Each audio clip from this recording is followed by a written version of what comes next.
बाल बांका नहीं कर सकता है। जब समाजवादी पार्टी की सरकार के समय चलता था तो मुख्यमंत्री हो या मुख्य न्यायाधीश, इन सब के काफिले रुक जाते थे और माफिया का काफिला निकलता था। जब हमने कार्रवाई की उस माफिया के खिलाफ और उसको रगड़ करके कोर्ट के सामने प्रस्तुत किया तो उसकी पैंट गीली हो गई थी। निर्दोष लोगों को मारोगे तो मिट्टी भी नहीं मिल पाएगी। जिनकी गर्मी हम शांत कर चुके हैं उनको गर्म मत होने दीजिए। अब अभी जम्मू कश्मीर से आ रहा हूं और केवल यहां की सभा के लिए आया हूं, अन्यथा मेरे और भी कार्यक्रम थे। मैंने कहा नहीं, मैं जाऊंगा सरधना में, मैं इस बार जरूर जाऊंगा, 24 में मैं जरूर जाऊंगा।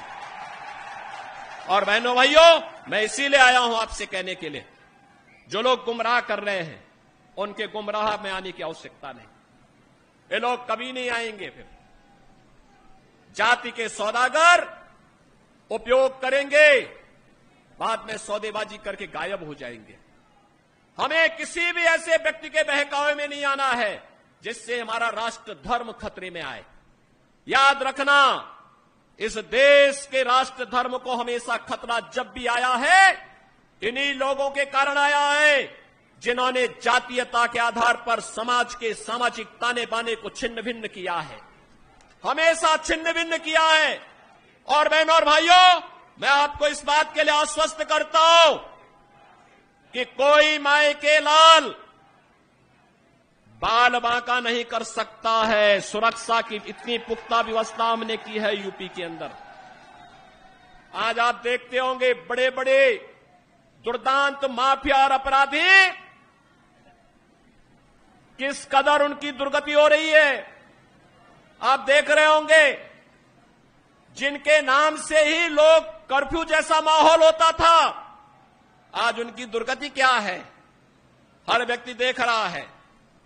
इन माफिया और अपराधियों की स्थिति क्या है आप रोज सोशल मीडिया के प्लेटफॉर्म को उठा करके देखते होंगे। एक दुर्दांत माफिया ऐसा भी था। बहनों और भाइयों, जब समाजवादी पार्टी की सरकार के समय चलता था तो मुख्यमंत्री हो या मुख्य न्यायाधीश, इन सब के काफिले रुक जाते थे और माफिया का काफिला निकलता था। और जब हमने कार्रवाई की उस माफिया के खिलाफ और उसको रगड़ करके कोर्ट के सामने प्रस्तुत किया तो उसकी पैंट गीली हो गई थी,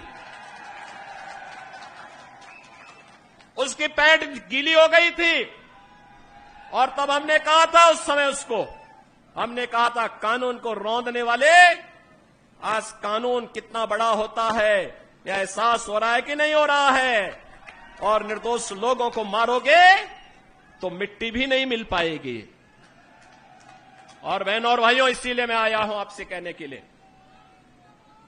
देखो, जिनकी गर्मी हम शांत कर चुके हैं उनको गर्म मत होने दीजिए। अब इस क्षेत्र को विकास की मुख्य धारा के साथ जुड़ने दो। उनकी सबकी गर्मी शांत हो गई है, वे गए काम से। और इसीलिए मैं आप सबसे अपील करने के लिए आया हूं कि पूरे देश की एक आवाज है, पूरा देश एक ही स्वर में बोल रहा है। और वह बोल रहा है कि फिर एक बार मोदी सरकार, फिर एक बार, थोड़ा जोर से बोलिए, यहां की आवाज दिल्ली तक पहुंचाइए, फिर एक बार मोदी सरकार। यह मोदी सरकार की जो गूंज पूरे देश के अंदर है, इस पूरी गूंज को घर घर पहुंचाना है।